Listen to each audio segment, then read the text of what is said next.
In 1993, Harold enters his basement and takes Polaroid pictures of the many creepy things he keeps there. He also says hi to his worms and adds new content to his very disturbing scrapbook. In the evening, someone rings the bell, but when he opens the door there's nobody there. As Harold enters the house, the door closes behind him and lamps and books begin to fall. Suddenly the power goes out and Harold lights a candle to rush to the basement while the cuckoo clock goes off. As soon as he closes the door, something on the other side starts shaking it. Harold asks to be left alone, but when he steps back, he trips and falls down the stairs.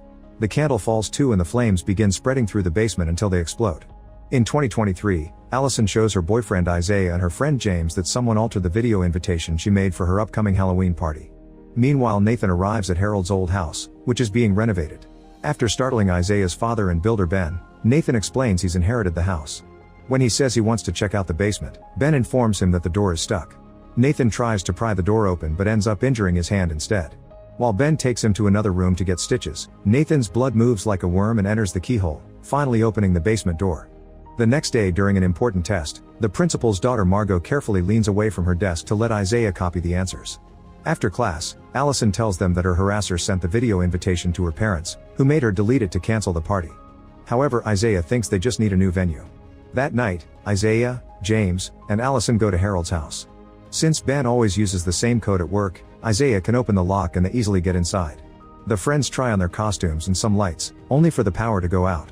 At that moment the basement door opens and the group is startled by a voice, but it's only Margot at the front door.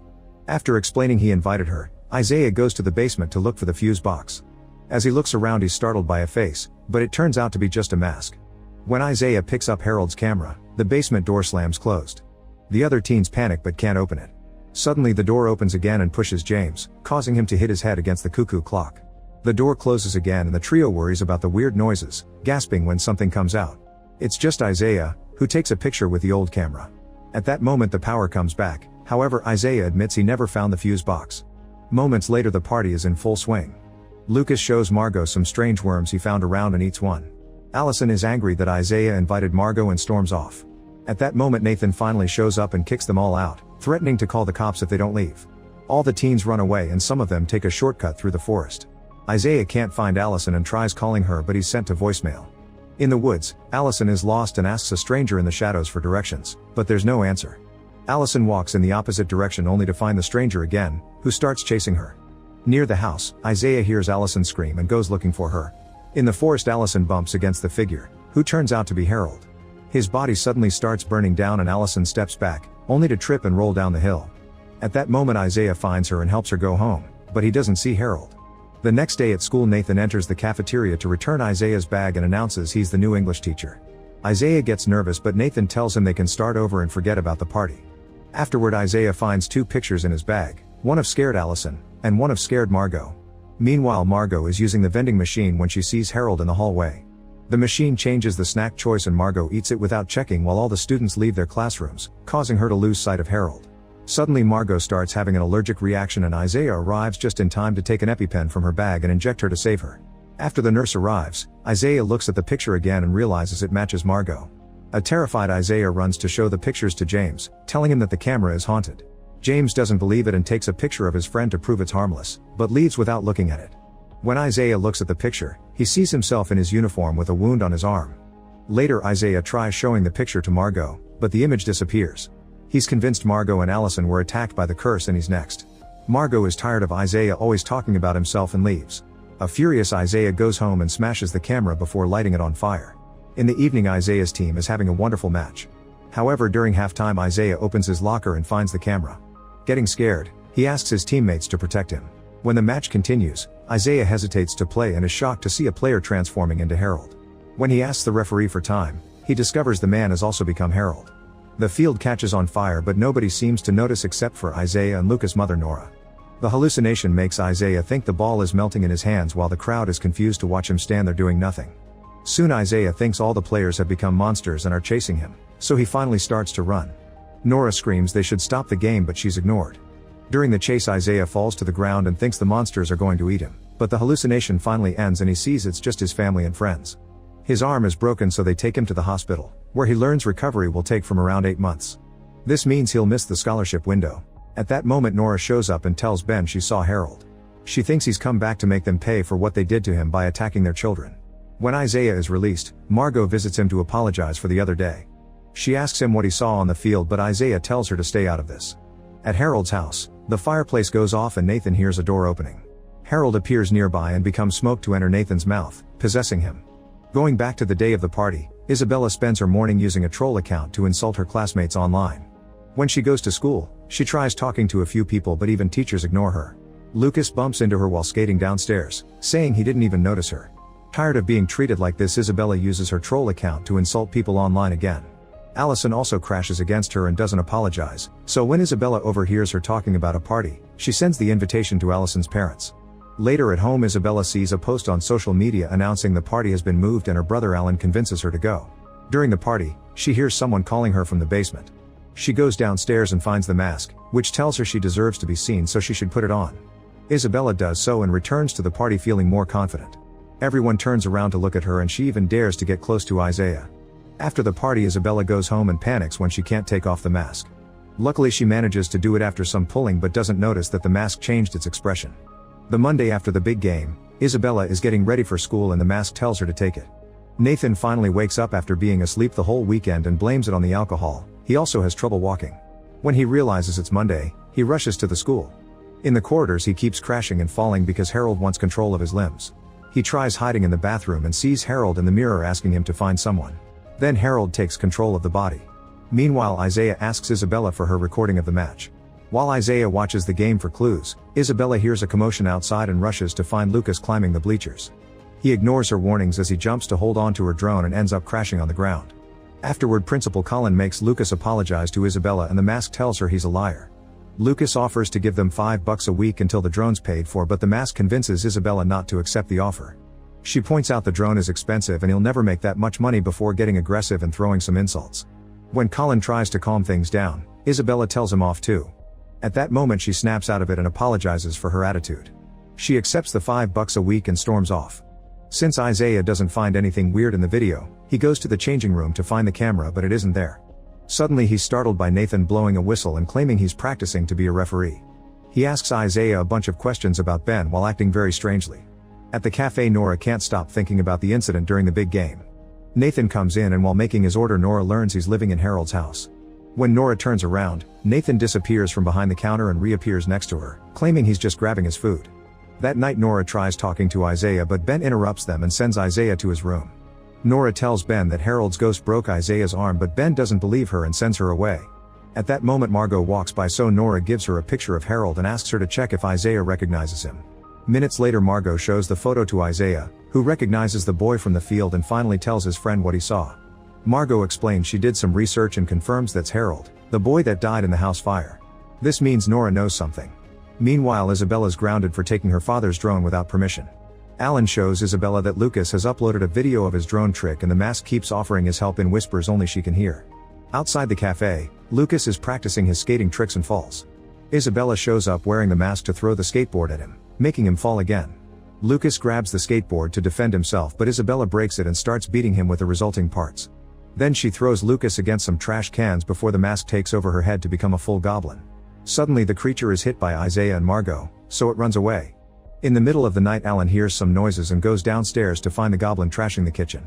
He grabs the phone to call his sister for help, only to hear the phone ringing in the goblin's pocket. When he says Isabella's name, the goblin hears him and starts chasing him, so Alan hides in the playhouse outside. The goblin searches the area to no avail and Alan thinks he's safe, but then the creature breaks the window to try to grab him. Alan keeps begging his sister for mercy and using her name, allowing her to fight against the goblin magic and finally remove the mask. The siblings share a hug and go to the river to throw the mask into the water.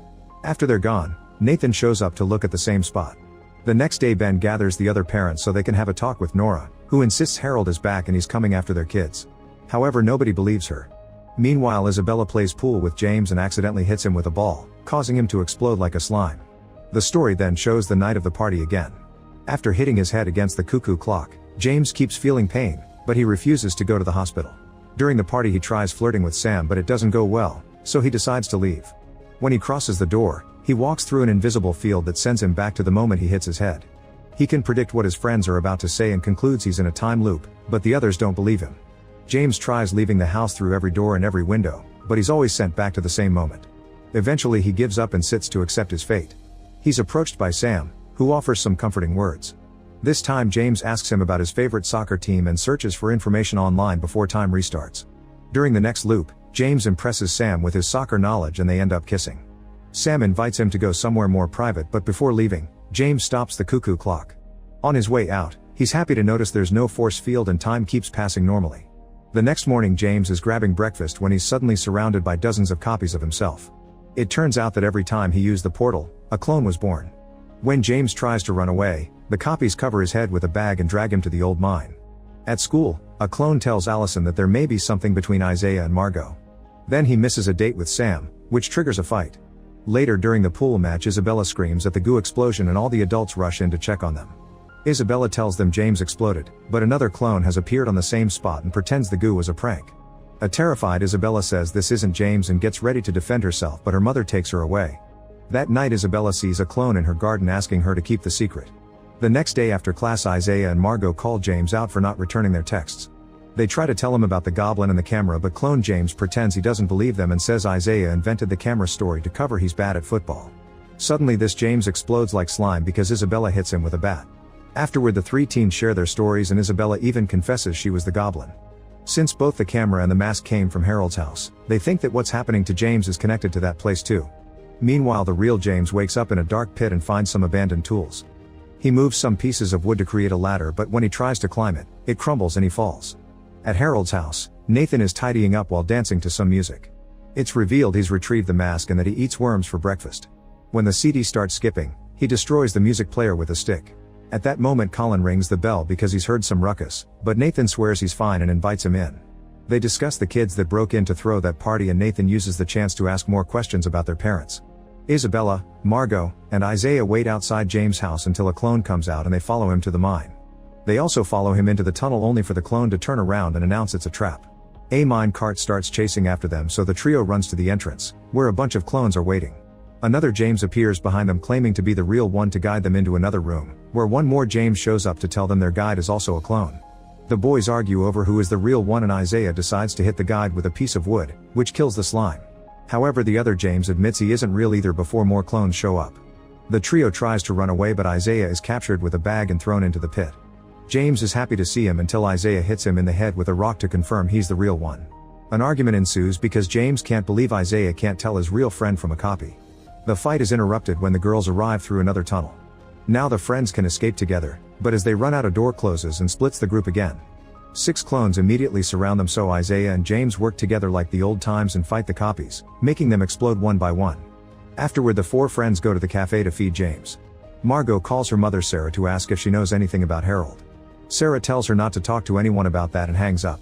Meanwhile Nathan is in the basement crossing off pictures on the old notebook. At that moment another clone brings him a mysterious suitcase, but when Nathan opens it he sees it's empty. A furious Nathan then destroys the James copy. The next morning Nora wakes up next to Colin and admits she feels guilty for getting naughty with a married man. In the meantime Lucas wants to make a special trick with a bike to honor his father's memory, but in the end he doesn't dare to. When he returns home, he leaves the bike in the garage and finds a weird toy eye. On his way out he sees Colin dropping Nora off and kissing her, so he records them. At school Colin calls Nathan to his office because he's taken too many sick days off. Nathan tells him a friend of his has been missing for a while and blames his behavior on his bad mental state. On his way back to the classroom, Nathan notices Lucas using the toy eyeball as a keychain and tries to grab it, but Lucas dodges him and rushes to class. The reflection of the vending machine shows Harold controlling Nathan. After school Lucas invites Margot to his house and shows her the video of their parents kissing. Margot gets really upset, so Lucas shows her all the worms he's brought from Harold's house. When he tries to eat one, the worm enters his nose and he almost chokes, but he makes an effort until he swallows it anyway. That night the worms escape from the tank and enter Lucas' body through every available hole. The next morning Lucas grabs his daily breakfast burrito, but today he can't stand the taste.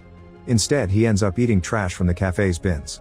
At school, Lucas is accidentally pushed down the stairs by 3 boys. However, he quickly recovers without any pain or wounds at all. Afterward he punches his locker and even gets his fingers smashed, but he still doesn't feel any pain as his broken bones heal themselves. This is noticed by Nathan watching him from behind a door. Meanwhile Allison refuses to talk about what happened in the forest and argues with Isaiah over Margot again. She refuses to listen and goes to talk to Colin instead. On his way back Isaiah sees Lucas pushing his bike through the halls. The group discusses Lucas' weird behavior and Margot remembers the worms, which could be considered another weird item from Harold's house. Their conversation is interrupted when Colin calls Margot to his office. It turns out Allison told him about Isaiah using his daughter to cheat, so now he tries to scold her. Margot says she learned it from her father and reveals she knows about his affair. At that moment they hear a noise and look out the window to discover Lucas on the roof of the school with his bike. He makes a big jump and lands on top of Colin's car, wrecking it. When Colin tries to scold him, Lucas asks him to stop seeing his mom. When Lucas tries to leave, Margot follows him and notices he has a dislocated shoulder, however Lucas just pops it back. Now Margot can see the worms living under his skin. Before leaving he mentions something about the Booms of Doom. Afterward Margot goes to Nora and tells her everything. Nora recognizes Booms of Doom as the place where her husband died doing a bike trick. They rush to the mountains and stop Lucas before he does the jump. When he says he wants to finish the trick his father couldn't complete, Nora reveals her husband did this dangerous jump knowing he wouldn't make it, which she knows because she found his note. She never told Lucas because she didn't write to ruin the image he had of his father. All these overwhelming feelings cause Lucas to get off the bike and throw up every single worm. While mother and son hug, the worms pile up to create a big monster. Lucas sends the women to the car before jumping on his bike to make the worms chase after him. He rides through the forest and soon reaches the road, where the women are speeding up in the car to dodge an attack as the worms jump out of the water. Eventually the group reaches the sawmill and locks the door, but the worms are sneaking in through the cracks. Lucas tells Margot and Nora to start the chipper while he gets on the bike again to buy time. As the worms chase after Lucas, the women turn on the chipper but it stops working after a machinery piece fails. Nora runs downstairs to fix it only to be knocked down by the monster. Margot runs to reach the chipper and turns it on just in time. The monster hits Lucas, who jumps off his bike before it lands into the chipper. The worms are caught by the blades too and they try to bring Lucas down with them, but they aren't strong enough and the machine kills them. Afterward the teens run away before the police arrive. Nora is tired of lying and tells them what truly happened, so she's sent to a mental hospital. They keep her fully medicated and she starts seeing Harold around the facility, saying he wants him back. Later Nathan visits the sawmill and picks up the toy eyeball that Lucas accidentally dropped. Nathan also goes to the mental hospital just to watch Nora go crazier by the second. While Nora is in the hospital, Lucas stays at Margot's house. One night Sarah comes back as a surprise, shocking everyone. She had been living in the city for work but she's ready to live with her family again. Needing to clear her head, Margot goes for a walk with Lucas and they end up kissing. Meanwhile Isaiah tells James that he broke up with Allison. At the same time, Nathan is still controlled by Harold and decides it's time to reveal the truth, so he grabs the old scrapbook. That afternoon Sarah visits Nora at the hospital and hears about Harold looking for him.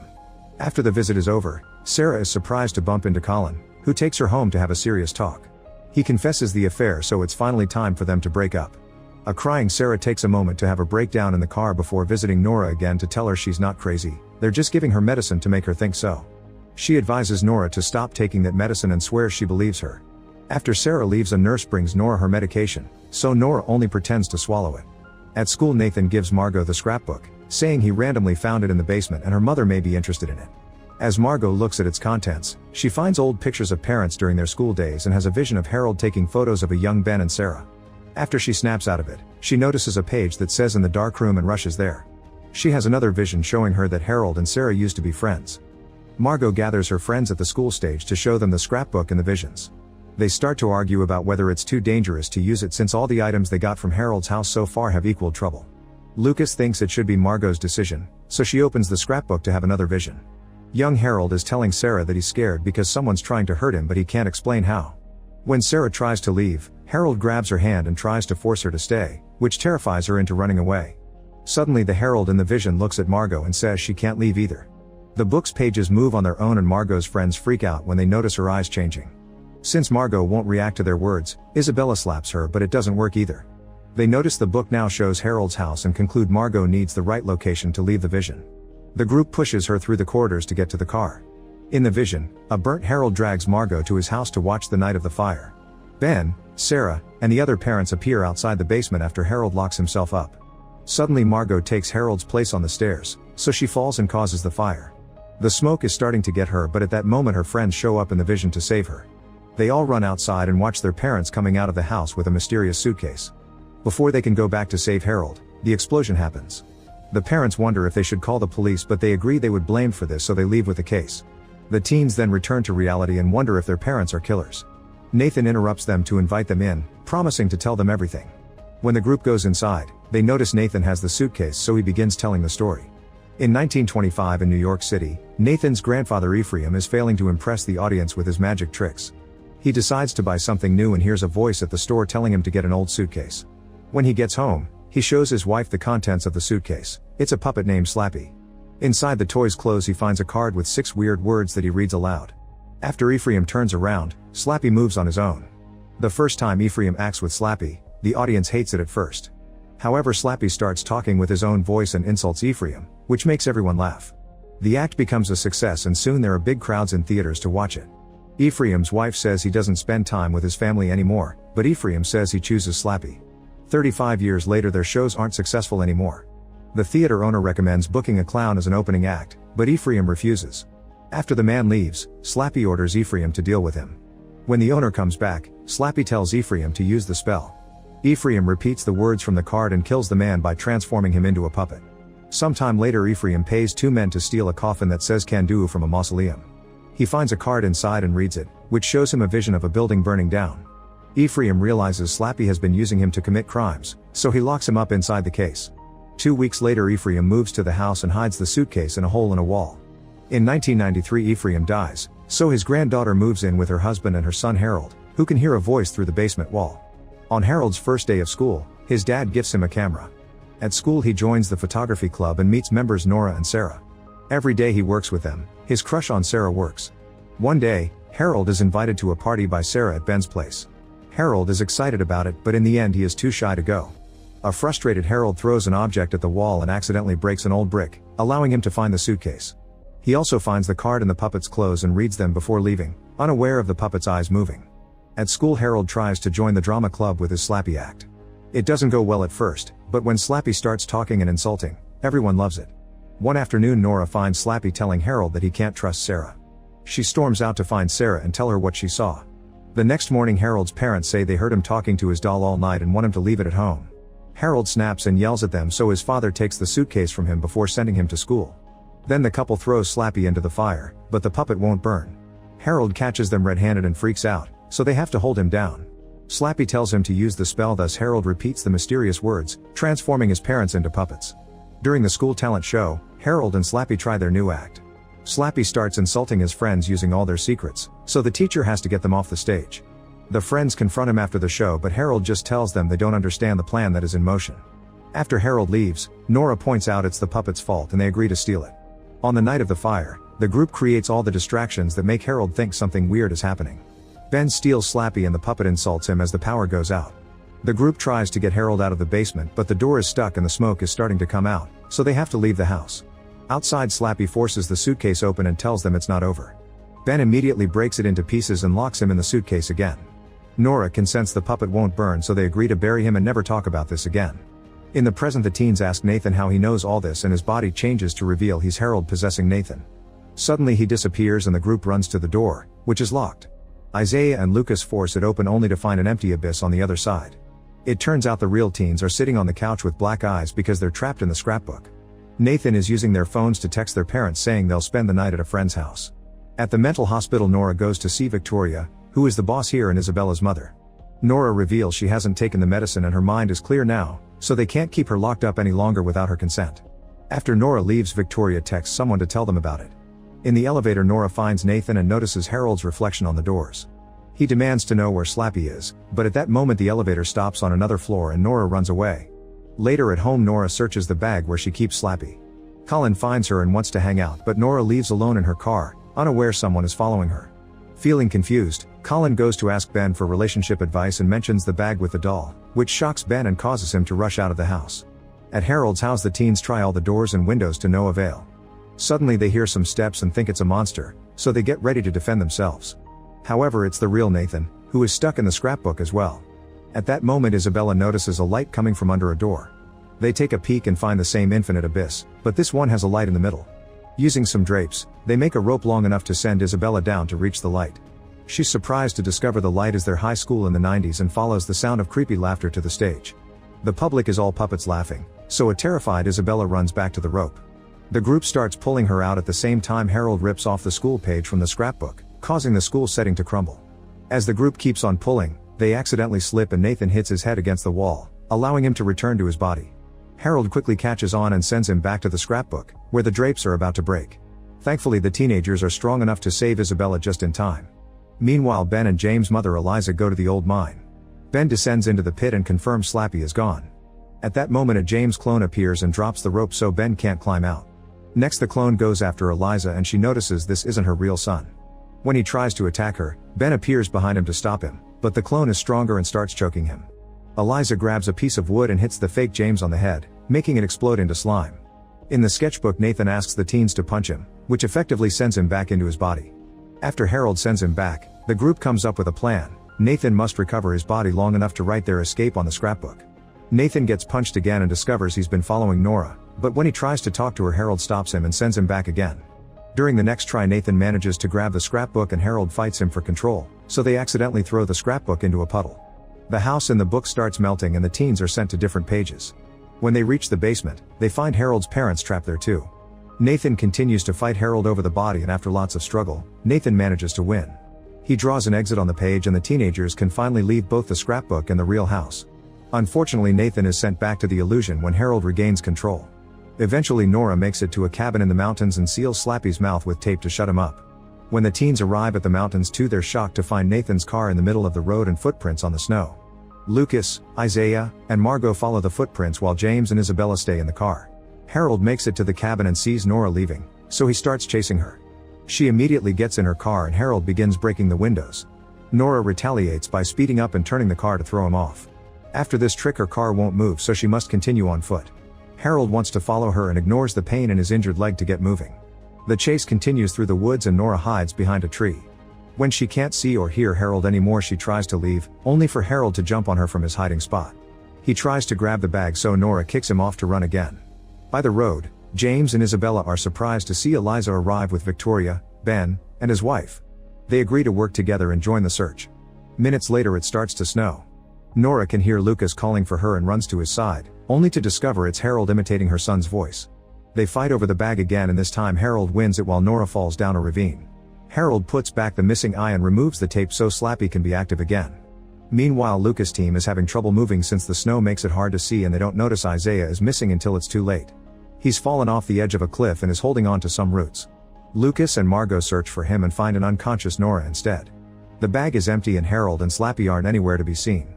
At the cliff, Isaiah gathers enough strength to start climbing, only to find Slappy and Harold waiting for him. Harold grabs a rock to kill the teen but Lucas stops him. Nora also comes to remind Harold this isn't who he really is, but Slappy keeps manipulating him with his own sweet words. As the rest of the parents and teens arrive, Margot calls Harold Hairbeard like his parents did and tells him they're waiting in the scrapbook world. Hearing the nickname makes Harold hesitate, so all the adults take the chance to apologize. Slappy tries dismissing them but this time Harold ignores him and rescues Isaiah. Then he throws Slappy into the cliff, which forces Harold's spirit to finally leave Nathan's body. Harold touches Sarah as a final goodbye and his appearance turns normal again. His parents' ghosts appear nearby and welcome him so they can finally move on. Nathan returns to his body and the adults are glad it's finally over. However, Slappy is broken but still alive at the bottom of the cliff. 6 months later Nathan decides to write a book about his adventure using fake names. Isaiah's arm is better so he's back on training, and Colin and Nora are now engaged. Lucas is dating Margot, who is worried because Sarah is planning to move back to the city. One day the teens decide to go on a road trip to Seattle. Nathan wants to come along but at that moment he receives a call from New York. A book agent is interested in his book and it may even become a series, but first he needs to change the ending. Nathan happily takes the deal, but now he's stuck in his house trying to think of a better ending. After picking up his dinner from a restaurant, Nathan drives home while listening to a podcast about creative writing that mentions having a twist. At the same time he sees the mountain signs and he remembers all that happened with Slappy, which gives him an idea. Nathan grabs a flashlight and searches the area until he finds the puppet pieces. In the morning Nathan returns home and dumps all the pieces on the floor. He takes the car from Slappy's pocket and reads the strange words, but nothing happens. Nathan's ready to give up when suddenly the pieces start moving to reassemble the puppet. As Slappy brings Nathan's embalmed childhood dog back to life, he promises to give Nathan the best ending. In Seattle Margot keeps trying to talk to Lucas about their relationship, since she's considering moving here with her mother. Lucas doesn't want to come with her since he loves their little hometown, meaning they have no choice but to break up. After Lucas decides to go home alone, Margot tries texting him but he ignores her. That night Nathan follows his dog to the forest and notices she's turning demoniac. Then he starts digging to retrieve a coffin that he brings home. Slappy convinces him to open it and take the card hidden inside. Nathan does so and when he reads the spell, he has a vision of a building burning. Suddenly a dark spirit comes out of the puppet and possesses the rotten body in the coffin. The skeleton begins healing his body to be the great magician Kanduo. At that moment Ben enters the house and Kanduo transforms him into a puppet before leaving with the dog. In 1879 Lieutenant Rupert is fighting in a war and gets shot by an enemy soldier. Then an explosion sends him flying into a concealed cave. Rupert notices a trail of gunpowder and lights it up to discover a wall covered with spells. A particular one starts glowing, so he reads it aloud and his wound immediately heals. 6 years later in New York, Rupert has become a famous magician under the name of Kanduo. People think he uses tricks, but he actually uses the real spells from the cave. One day he visits Franz the puppeteer and shows off a spell by making a doll move without touching it. Then Kanduo asks Franz to build something for him in exchange for acting in his carnival. A year later Franz discovers that Kanduo is transforming his audience into puppets for some ritual. It's too late to cancel the deal, so he finishes the puppet that would become Slappy. When he brings it to the magician in a suitcase, Franz begins reciting a spell he took from his friend and Kanduo stabs him to stop him. However, it's too late and the spell takes effect by sealing Kanduo's soul inside Slappy. In the present, Lucas makes it home and is shocked to find his father waiting. He explains he pretended to die because he was with the Witness Protection Program. Nora comes in to confirm the story and Lucas rushes to reunite with his dad. However, this turns out to be Kanduo in disguise, who transforms Lucas into a puppet just like he did with Nora. When the other teens come back, Isaiah enters his home and Ben introduces him to a Washington University scout, who offers him a full football scholarship. Isaiah reluctantly agrees to sign but senses something is wrong. In the meantime, James finds Sam making a grand gesture to invite him to prom. At the same time, Margot discovers her parents have made up and want to live together as a family. When she's about to hug them, Isaiah bursts in and tells her it's not real. A closer look reveals Kanduo is her mother and a puppet her father. The duo immediately runs out of the house and are picked up by James and Isabella, who are also almost tricked by puppets. The group goes to the cafe to look for Lucas and they see him leaving on his bike. They follow him across town until they make it to the school, where Lucas removes his helmet to confirm he's a puppet too. When he points at the car, all of the teens' parents show up to kidnap them. The entire town is going to the school's football field, where Kanduo has set up tents and the tall building from the visions. The teens are left in a tent with Nathan, who explains Kanduo is controlling every person in town by fulfilling their greatest wish. Then Kanduo shows up and confirms he was manipulating Harold through Slappy's body all along. Using his magic, he shows them the flashback of the war in the cave. Through the years he's mastered all the spells on the wall except one, the ritual of the spire. The carving on the wall shows 1,000 humans being burnt to death in exchange for freeing all the horrors of the world, which is Kanduo's plan. On his way out, he orders Nathan's dog to kill the teens. Feeling guilty, Nathan grabs a quill and repeatedly stabs the dog to kill her. Then he apologizes to the teens, saying he didn't think Kanduo would take things so far. Nathan tells them his great-great-grandfather was Franz, but he has no idea how the man stopped Kanduo last time. The only option they have is to revive Franz. Minutes later, when Kanduo is about to ignite the spire with all the people, he's shocked to find Franz behind him. The teens ask Franz to stop Kanduo, but instead Franz announces he finally sees his friend's vision and grabs the torch to start the fire himself. Kanduo stares at the screaming people, but suddenly his face transforms into a puppet. It turns out Nathan has been pretending to be Franz with an illusion by using the spells from the magic book. As the teens discuss how to proceed, Kanduo returns to normal because that spell doesn't work on him. Isaiah threatens to burn the spell book, however Kanduo has already memorized them all. He simply takes the torch from Isaiah's hand and begins reciting a spell that summons an earthquake. Dark energy comes out of the ground to capture them, but when Isaiah hits it with the spell book, he makes it back off. He then frees Margot and gives her the book so she can free the others while he runs to stop Kanduo. While Kanduo and Isaiah fight on the ground, Margot checks the magic list and finds a reversal spell. She recites it and Kanduo begins transforming back into Rupert, including the bullet wound. The spirits of soldiers come out of the ground to drag him down and a furious Rupert opens fire, intending to kill Margot. Isaiah jumps in the middle and gets shot instead. The spirits throw Rupert into hell and absorb all the magic from the puppets on the spire, who are now going back to normal. Everyone rushes to Isaiah's side, desperate to help. Sometime later at the hospital, the doctor informs the group that Isaiah won't make it, so they have a few moments to say goodbye. Margot goes in first and cries as she shares a few words of affection. When the monitors start to flatline, she pulls out the spellbook and says a few words that bring Isaiah back to life. Meanwhile, Nathan goes to the bathroom and is shocked to see Kanduo in the mirror.